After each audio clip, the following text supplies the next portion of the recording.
Correct them and then correct them again until their ignorance feels embarrassing to them. I just saw a video. It's like a film production of microaggressions in the workplace. Great video. And the guy's name is Ade. And every day when he goes into work, they call him Adam. And in that moment when they get his name wrong, you can see him sink into himself.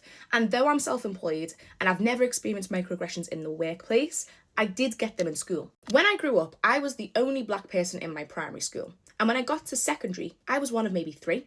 And yes, there was racism, yes, things got said, but at the end of the day, it taught me so much about myself, it taught me to look inwards, it taught me to explore my culture, and I'm very, very thankful for those experiences. Now, every person who comes from African heritage, who has a ethnic last name, will know this experience.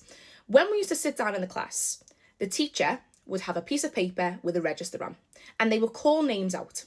They would always give everyone else their first and last name. With me, I was just Maya. Every single time I was just Maya, because even looking at my last name was too much for them to comprehend. Now, this is where the coin really drops. I was spending 40 weeks per year, almost 40 weeks per year with these teachers, and all they needed to do is ask me once how to say it, once how to pronounce it, so they could get it correct. Now, maybe my memory's fuzzy, maybe some teachers did, but I will never forget the one day that I walked into English and we had a substitute teacher, the first black woman I have ever seen other than me in the school. We get to the register, she's calling people's names out, and she says my name perfectly. No hesitation. Now, my name is Maya Ojikwe. Maya can also be said as Maya.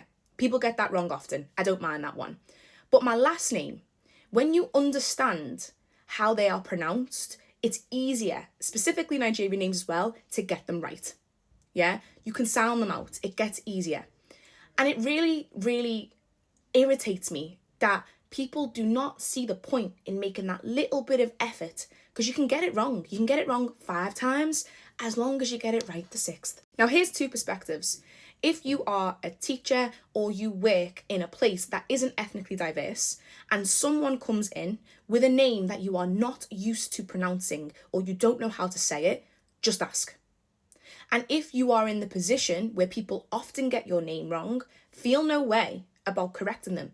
For so long, I have just stopped trying, because it was so much harder to explain to people and remind them, but that was my name.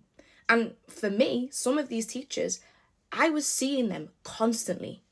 The least that they could do is try and get my name right. Not taking the effort to know how to pronounce someone's name is lazy, especially if they work within your vicinity, you see them often, or you teach them. And though there is many, many teachers and many, many people who would make that effort, when someone doesn't, it's ridiculous to me. It's ridiculous to me. Even in my line of work now, if we get clients from different backgrounds and I'm not sure, I will ask, yeah? And I will write their name down and break it down on a piece of paper so I get it right the next time and they know that I've made that effort. It's such a small thing. But microaggressions and getting people's name wrong when we have access to so much information and you have common sense has never made sense to me.